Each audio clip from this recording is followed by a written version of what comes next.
Hello everyone, welcome to education point chemistry classes. मैं हूं सुमित लूथरा, आपका केमिस्ट्री मेंटोर। और बताइए भैया, कैसन हो? टर्म टू के एग्जाम आ गए। टर्म टू के एग्जाम्स आ चुके हैं नजदीक, और जो बच्चे सोच कर बैठे थे कि पेपर नहीं होंगे, उनके दिमाग का दही हो रखा है। उनके दिमाग की बत्ती गुल हो चुकी है। वो रात रात भर सो नहीं पा रहे हैं, सुबह उठ के पढ़ नहीं पा रहे हैं। समझ कुछ आ नहीं रहा है कि क्या करें। हमारे दिमाग में तो यह था कि कोरोना आएगा, फिर से एक और लहर आएगी और हमें एग्जाम से बचाएगी, लेकिन ऐसा नहीं हुआ। सीबीएसई ने बोल दिया कि पेपर लेंगे, जरूर लेंगे, सब्जेक्टिव लेंगे, ऑफलाइन लेंगे, ऑनलाइन नहीं लेंगे, और पेपर जबरदस्त तरीके से लेंगे, और जो चैप्टर्स बताए हैं उसी में लेंगे। देखिए विडंबना, लोगों ने सोचा था कि पेपर होंगे ही नहीं, या फिर जो फर्स्ट टर्म के पेपर हुए हैं एबीसीडी, उसी में जो परसेंटेज आ गई है उसी के साथ मूव करेंगे आगे। लेकिन ऐसा हुआ नहीं हुआ, क्योंकि अभी है आपके पास ऑफलाइन पेपर्स।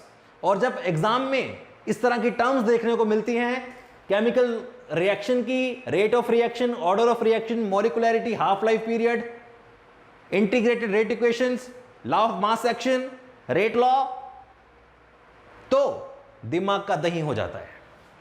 लेकिन लेकिन लेकिन लेकिन एजुकेशन पॉइंट केमिस्ट्री क्लासेस में आपको ये सारा चैप्टर आज जो है उसके मेन जो चीजें हैं वो सारी की सारी, इसका जो एक्सट्रैक्ट है वो समझाया जाएगा।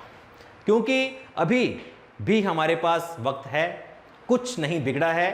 तो जो लोग बड़े बेपरवाह थे कि भाई पढ़ने की ज़रूरत ही नहीं है, हम तो ऐसे ही पास हो जाएंगे, तो भैया अब थोड़ी कमर की पेटी बांध लीजिए, क्योंकि अब हवाई जहाज़ लैंड होने वाला है।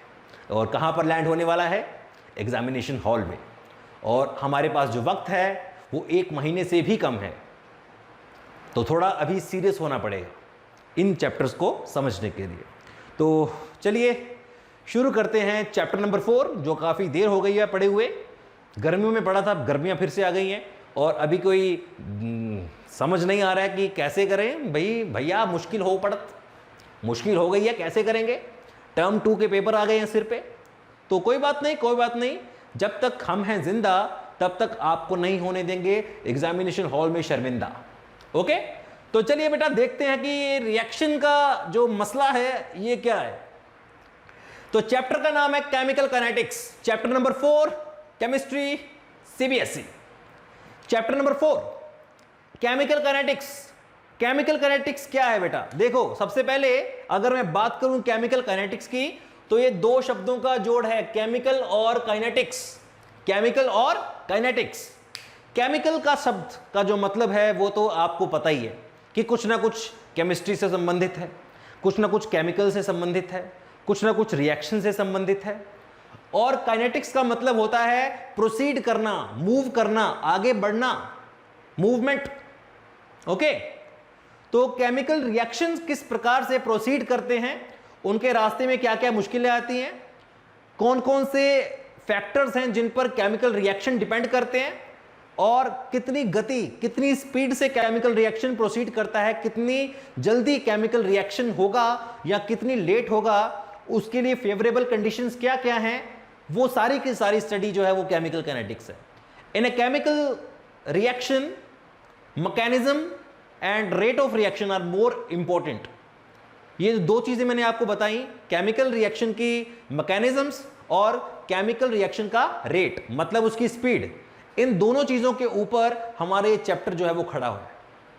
हम इस चैप्टर के अंदर इन्हीं 2 चीजों को पढ़ना चाहते हैं, लेकिन सीबीएसई ने इस चैप्टर का कुछ पार्ट रिमूव कर दिया है, ताकि आप लोगों को जो कोरोना की वजह से नुकसान हुआ है, पढ़ाई ऑनलाइन हुई है, तो उसमें कुछ लोग खुद को ढाल पाते हैं, कुछ को नहीं ढाल पाते हैं, तो उसके लिए सीबीएसई ने आपका कुछ चैप्टर का पार्ट रिमूव कर दिया था, लेकिन जो है वो भी कम नहीं है।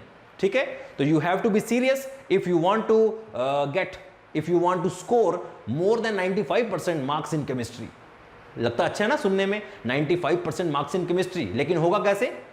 अभी है टाइम ना, कर सकते हो कि नहीं कर सकते?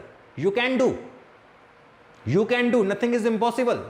95% मार्क्स केमिस्ट्री में आ जाएं, भैया मैं तो बागो बाग हो जाऊंगा सुन के। लेकिन कुछ लोग पहले सोचते हैं हमारे कहाँ आएंगे, हमने तो पढ़ा ही नहीं, आएंगे तो उसके आएंगे, उसके आ जाएंगे, हमारे थोड़ी आएंगे। क्यों नहीं आएंगे भाई, 95 से ज़्यादा लेकर दूंगा मार्क्स थोड़ो। देखो तो केमिकल रिएक्शंस जो होते हैं बेटा उसकी बात करते हैं। केमिकल काइनेटिक्स का तो आपको पता चल गया कि केमिकल काइनेटिक्स एक ऐसा चैप्टर है जो केमिकल रिएक्शन की स्पीड के साथ और उसके मैकेनिज्म्स के साथ और जो जो फैक्टर्स उसकी स्पीड को बढ़ाते हैं या कम करते हैं उस चीज के ऊपर वो स्टडी करता है। ये चैप्टर उस चीज की स्टडी है। ओके, केमिकल रिएक्शंस को अगर हम देखें ध्यान से तो ये 3 प्रकार के होते हैं। केमिकल रिएक्शंस को अगर हम देखें ध्यान से तो ये 3 तरह के होते हैं। एक होते हैं फास्ट रिएक्शंस, फास्ट रिएक्शंस, एक होते हैं स्लो रिएक्शंस और एक होते हैं moderate reactions. Okay, fast reaction उन रिएक्शंस को कहा जाता है जो पलक झपकते ही हो जाते हैं, मतलब कि सेकंड्स और ज़्यादा से ज़्यादा 1 आधे मिनट में ये कंप्लीट हो जाता है रिएक्शन।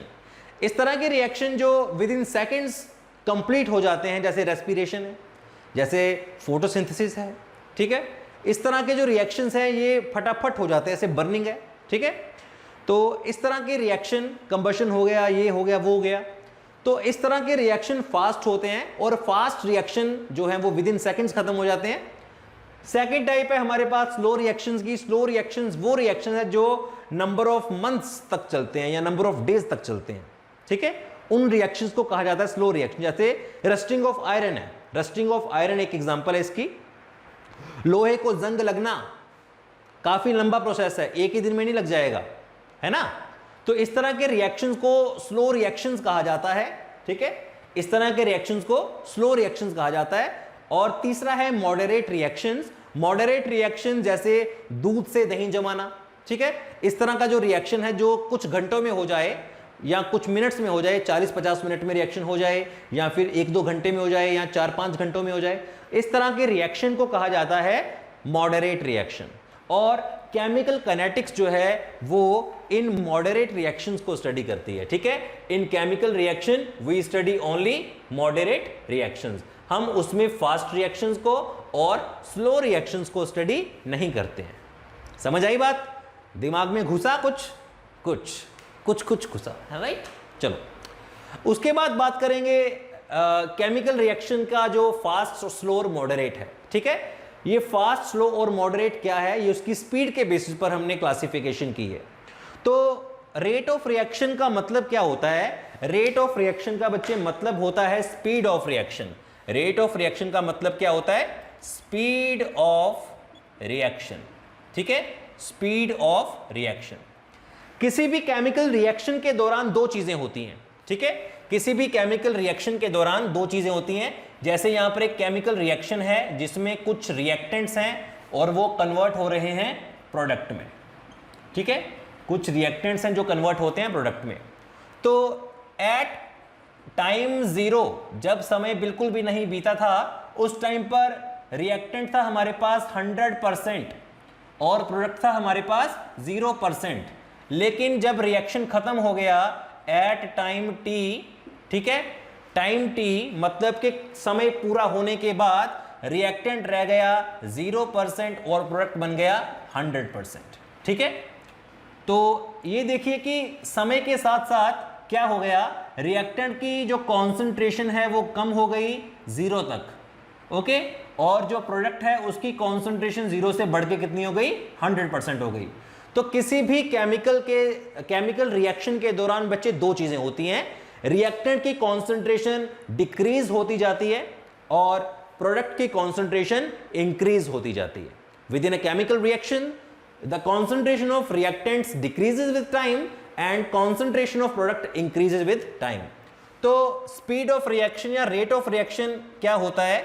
rate of reaction को आप बच्चे 2 तरीकों से लिख सकते हैं।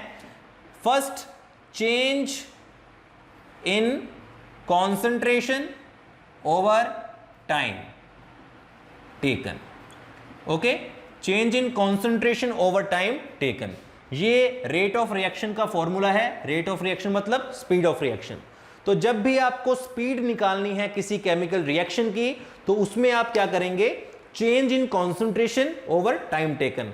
अब ये जो चेंज आ रहा है कॉन्सेंट्रेशन में, तो वो दो चीजों में आ रहा है, रिएक्टेंट में भी आ रहा है और प्रोडक्ट में भी आ रहा है। वो बात अलग है कि रिएक्टेंट में जो चेंज है वो नेगेटिव है, नेगेटिव चेंज आ रहा है रिएक्टेंट के केस में, क्योंकि वो घट रही है कॉन्सेंट्रेशन इसकी, और प्रोडक्ट के केस में ये पॉजिटिव चेंज है, पॉजिटिव चेंज आ रहा है प्रोडक्ट के केस में, क्योंकि यहां पर कॉन्सेंट्रेशन बढ़ रही है। ओके, तो जब हम रेट ऑफ रिएक्शन निकालते हैं तो रेट ऑफ रिएक्शन को दो और तरीकों से लिखा जा सकता है। Rate of reaction is equal to decrease in concentration of reactant over time taken, या फिर आप लिख सकते हैं एक और तरीके से, increase in concentration of product over time taken. Okay, तो इन दो तरीकों से लिखा जा सकता है रेट ऑफ रिएक्शन को। या तो हम लिख सकते हैं decrease in concentration of reactant, क्योंकि रिएक्टेंट की कॉन्सेंट्रेशन रिएक्शन में टाइम के साथ डिक्रीज होती है, और जो प्रोडक्ट है उसकी कॉन्सेंट्रेशन हमें इंक्रीज होती हुई नजर आएगी इन अ केमिकल रिएक्शन। ठीक है, तो इन दो तरीकों से जो केमिकल रिएक्शन का जो रेट है वो हम कैलकुलेट कर सकते हैं। अब इसको थोड़ा और अच्छे से समझने के लिए हम इसको एक और तरीके से लिखते हैं, थोड़ा आप देखिएगा यहां से। सपोज कीजिए कि मेरे पास एक रिएक्शन है, सिंपल सा रिएक्शन है, A plus B give rise to C plus D. इस केस में जो A और B हैं वो रिएक्टेंट्स हैं, रिएक्टेंट्स, और जो C और D हैं वो प्रोडक्ट्स हैं। वो क्या है बच्चे? प्रोडक्ट्स। ओके, तो अगर मेरे को रेट ऑफ रिएक्शन लिखना है, रेट ऑफ रिएक्शन, तो इसको मैं कैसे लिखूंगा?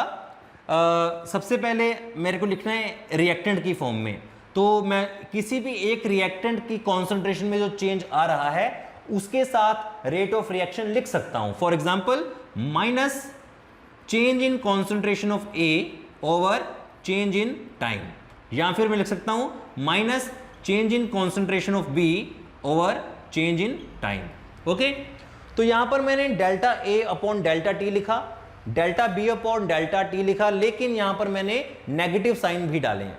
अब इस नेगेटिव साइन में का मैंने क्यों डाला है, इसका भी एक रीजन है कि जो कॉन्सेंट्रेशन है रिएक्टेंट की, उसमें जो चेंज आ रहा है वो खुद नेगेटिव है, और हमें पॉजिटिव वैल्यू को प्राप्त करना है, इसलिए हम यहां पर नेगेटिव साइन लगा देते हैं, क्योंकि रिएक्टेंट की कॉन्सेंट्रेशन तो ऑलरेडी डिक्रीज कर रही है, तो ये जो वैल्यू आएगी ये नेगेटिव आएगी।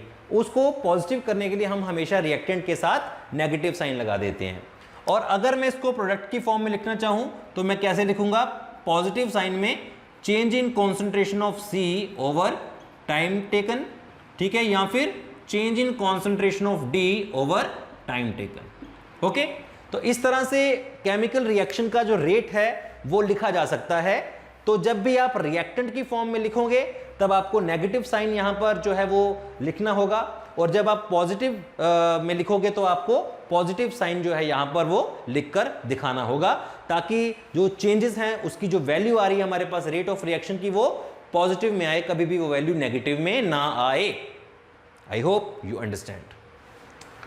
तो बच्चे जो रेट ऑफ रिएक्शन है ये हमने इस तरह से लिख लिया। रेट ऑफ रिएक्शन दो प्रकार का होता है जो हम कैलकुलेट करते हैं किसी भी रिएक्शन में, तो इसके न्यूमेरिकल्स आपको पेपर में जरूर आएंगे। रेट ऑफ रिएक्शन को हम दो तरीके से बच्चे लिखते हैं, एक हम लिखते हैं इंस्टेंटेनियस रेट ऑफ रिएक्शन, दूसरा हम लिखते हैं एवरेज रेट ऑफ रिएक्शन। ठीक है, एक होता है इंस्टेंटेनियस रेट ऑफ रिएक्शन और दूसरा होता है average rate of reaction. Instantaneous rate of reaction में हम क्या करते हैं, हम रेट ऑफ रिएक्शन फाइंड करते हैं at any instant of time, कि इस टाइम रिएक्शन का स्पीड क्या है, इस टाइम रिएक्शन का स्पीड क्या है, अभी रिएक्शन का स्पीड क्या है, अभी किस गति से रिएक्शन मूव कर रहा है। इस तरह का जो रेट ऑफ रिएक्शन होता है उसे हम कहते हैं instantaneous rate of reaction. Instantaneous rate of reaction कैसे निकाला जाएगा? Instantaneous rate of reaction is equal to, अगर आपके पास रिएक्शन है A plus B give rise to P, ठीक है, अगर आप इसका निकालना चाहते हो तो आप क्या लिखोगे? माइनस dA ओवर dt, ठीक है, यहां पर A की कॉन्सेंट्रेशन होगी, और आप इसे लिख सकते हो माइनस dB ओवर dt, या फिर आप अगर प्रोडक्ट की फॉर्म में लिखना चाहते हो तो प्लस में dP ओवर dt। ओके, अगर यहां पर कोई कोफिशिएंट भी लगा हो, अगर यहां पर कोई कोफिशिएंट भी लगा हो, जैसे कि 2A plus 3B give rise to 4P, तो आपको वो जो कोफिशिएंट है वो यहां पर लिखना होता है 1 ओवर 2, 1 ओवर 3, 1 ओवर 4। ओके, तो इस तरह से रेट ऑफ रिएक्शन जो है वो प्रति मोल निकल जाएगा। आई होप कि आपको इंस्टेंटेनियस रेट ऑफ रिएक्शन निकालना समझ आ गया होगा। बात करते हैं एवरेज रेट ऑफ रिएक्शन की। एवरेज रेट ऑफ रिएक्शन में आपने क्या करना होता है कि हर एक घंटे के बाद या 20-20 मिनट के बाद या आधे घंटे के बाद आपने जाकर उसकी कॉन्सेंट्रेशन चेक करनी होती है, ठीक है, कि अभी कितनी कॉन्सेंट्रेशन है, बाद में कितनी है, उसके बाद कितनी है। आपने उसके 5-6 स्टेप्स बना लेने हैं रिएक्शन में।